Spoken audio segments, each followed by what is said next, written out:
Assalamualaikum warahmatullahi wabarakatuh. Selamat datang kembali di Review Channel. Jangan lupa untuk like, komen, dan subscribe akun dari Review Channel. Nah, untuk hari ini kita akan membahas mengenai soal-soal hukum Newton untuk tingkat sekolah menengah pertama. Oke, kita akan langsung saja untuk pembahasan soal pertama.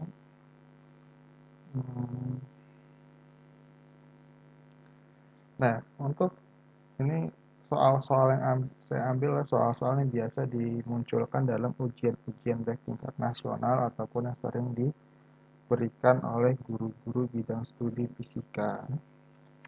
Nah, di sini ada soal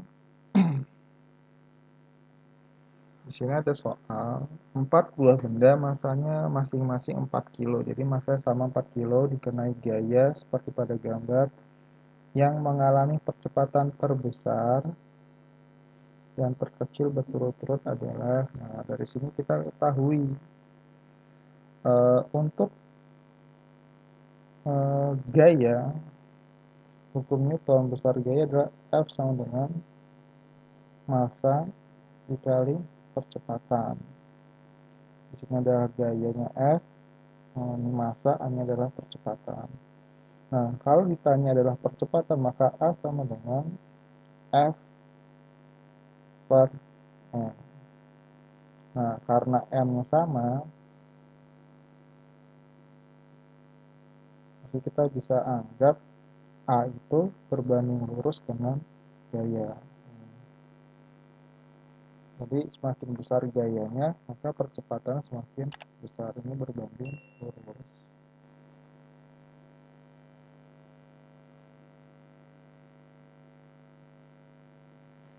Nah, seperti kita ketahui, gaya itu termasuk besaran vektor, itu yang memiliki nilai dan arah. Kita lihat pada gambar yang pertama.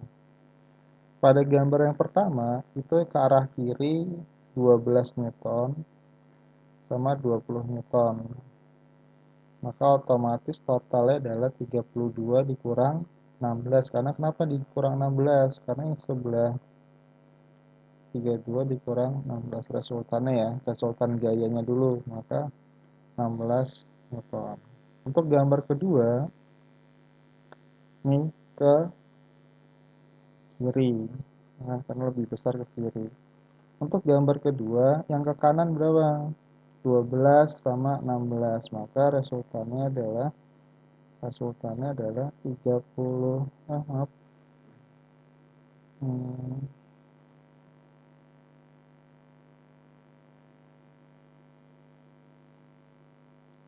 Resultannya adalah 12 tambah 16 ini 28 ditambah lagi ini ke sana sama-sama ke kanan 20, jadi totalnya adalah 48 Newton.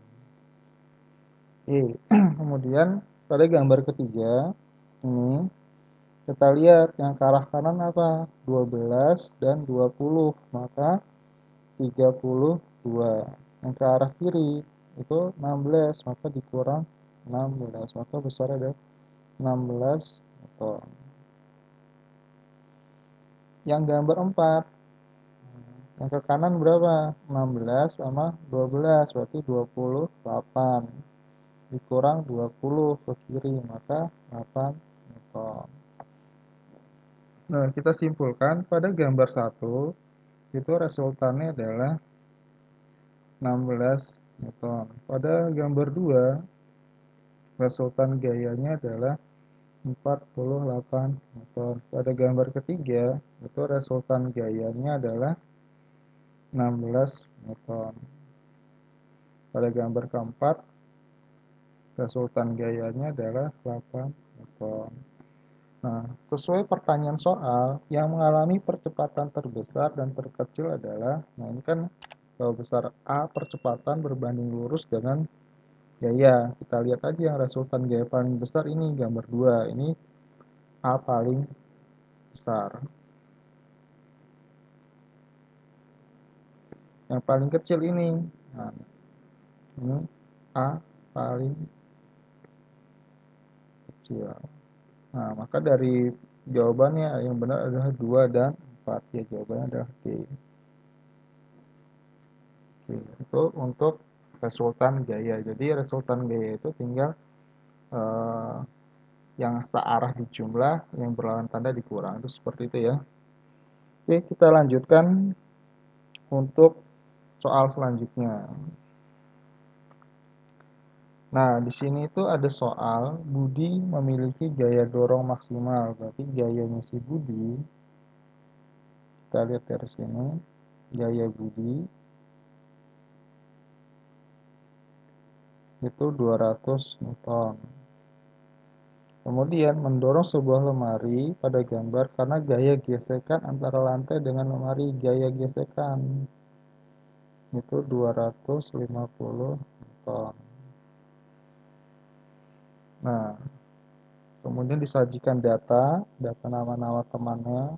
Kemudian yang ditanya adalah agar lemari dapat didorong dengan usaha sebesar 7.000 joule dan berpindah sejauh 10 meter, maka yang dapat mendorong Budi siapa saja gitu. Nah, jadi yang dapat mendorong itu kalau kita lihat dari besaran gaya, ya kan? Kalau kita lihat dari besaran gaya itu, kita ingat konsepnya, itu besarnya usaha adalah ini usaha atau work atau energi besarnya di eh, besarnya gaya dikali dengan besarnya perpindahan. Nah, ini harus diingat. Ya kan? Nah, yang namanya gaya gesek ini arahnya selalu berlawanan. Arahnya berlawanan dengan gaya dorong. Oke, kalau sudah kita lihat, kita bahas. Nah, dari soal ini kita ketahui misalkan besarnya W, besarnya F dikurang gaya gesek. Kenapa dikurang gaya gesek? Karena di sini ada gaya geseknya dikali dengan besarnya perpindahan. Nah, di sini diketahui dalam soal itu usahanya ada 7.000 joule. Besarnya gaya ini baru gayanya sih.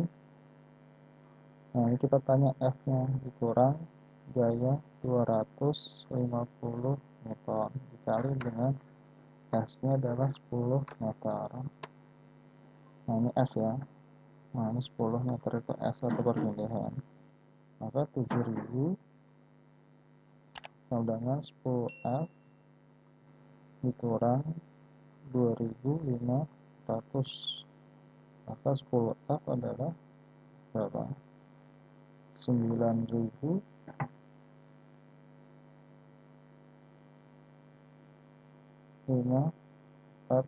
Nah, F-nya adalah 9.500 dibagi 10 adalah 950 Newton. Nah, ini resultan yang harus dihasilkan oleh Budi dan kawan-kawan agar lemari itu berpindah sejauh 10 meter dengan usaha 7.000 joule. Nah, dari 950 ini itu kan gabungan antara Budi ditambah teman pertama, tambah teman kedua, tambah teman ketiga, itu 950. Nah, si Budi itu udah 200, gitu kan. Nah, ini kurang berapa lagi? 950. Maka kita kurang sebesar 750 Newton. Nah, ini kita kurang sebesar ini kurangnya. Nah, kita lihat aja dari tabel ini yang bisa menghasilkan 750 Newton itu siapa saja. Kita lihat misalkan Andi, Malik, Ahmad Jamal. Andi 250, Malik 150, itu baru 400 tambah Jamal 600, maka ini tidak mungkin.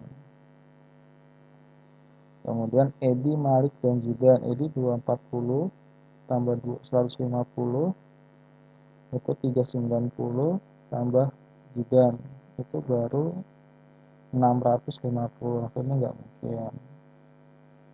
Kemudian Andi Jamal Malik, Andi 250, Andi Jamal 200, 450 tambah Malik 150 itu baru 600, kan nggak mungkin. Maka kemungkinan jawaban yang benar adalah yang D. Atau Edi 240 tambah Jidan 260 tambah Andi 250. Ini besar berapa? 750. Nah, ini sama dengan yang itu ya. Jadi itu cara menentukan besar gaya dorong untuk mendorong lemari sejauh 10 meter dengan usaha 7000 joule. Oke, kemudian pada soal selanjutnya, nah ini biasa sering keluar dalam ujian-ujian tingkat nasional ataupun ulangan-ulangan harian ataupun ulangan semester, itu seperti ini. Nah, pada soal itu diketahui sebuah balok bermasa 3 kilo diberi gaya F dengan percepatan 2 meter second kuadrat. Nah, kemudian apabila balok bermasa 2 kilo ditaruh di atasnya, berapakah percepatan sistem tersebut? Jadi ini ada dua buah keadaan. Ini ada dua buah keadaan. Keadaan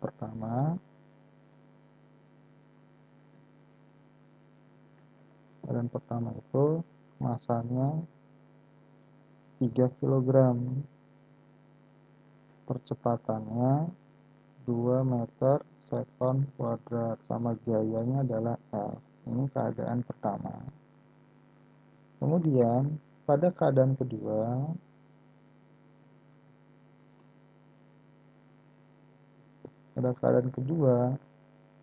itu masanya 2 kilo. Kalau masa ini diletakkan di atas balok ini, maka masa jadi masa sistem. Ini kita anggap masa pertama. Masa kedua adalah jadi 3 kilo ditambah balok yang tadi 2 kilo, maka masa menjadi 5 kilogram. Besar gaya sama F gitu. Kemudian yang ditanya adalah A-nya berapa? A kedua, A1 kita. Nah, karena gayanya itu sama, F1 itu adalah gaya keadaan pertama dengan F2 keadaan kedua, ini sama. Maka M1 kali A1 tambah M2 kali A2. Oh, ini kita tambah sama dengan M1-nya 3, ini 2, M2-nya 5, ini A2. Maka ini adalah 6, ini adalah 5. A2. Maka A adalah 6 dibagi 5, yaitu 1,2 meter second kuadrat. Oke, jadi ini jawaban yang B untuk soal seperti ini. Oke, semoga mudah dipahami. Kita lanjutkan pada soal selanjutnya. Nah, soal ini hampir sama dengan soal yang sebelumnya, ya kan? Sama persis, cuma beda struktur kalimatnya saja. Nah, pada soal di sini dikatakan sebuah balok 2 kilo ditarik dengan gaya F, maka memiliki percepatan itu 1,5 meter second kuadrat. Apabila balok ditambah dengan beban 1 kilo, nah, maka percepatan berapa? Ini kan sama, ya? Ini keadaan pertama.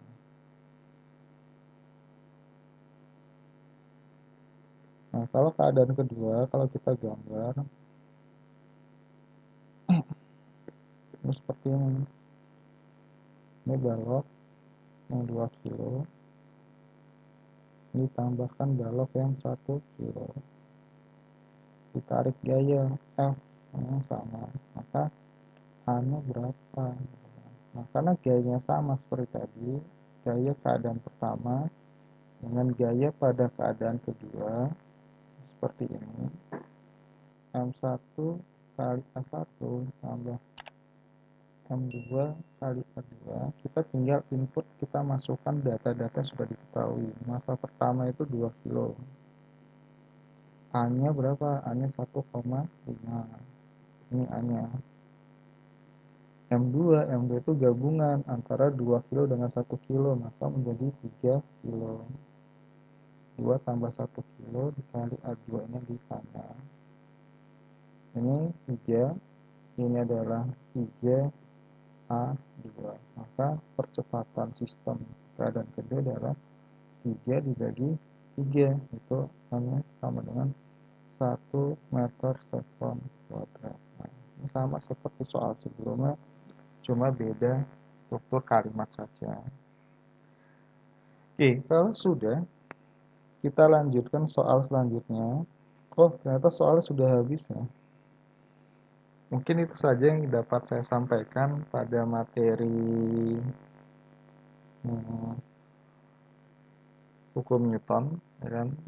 Ada materi hukum Newton. Kemudian semoga apa yang dapat saya sampaikan hari ini semoga bermanfaat, dapat membantu adik-adik seluruh dalam mengerjakan soal-soal fisika tingkat sekolah menengah pertama. Oke, terima kasih untuk perhatiannya. Akhir kata, wassalamualaikum warahmatullahi wabarakatuh.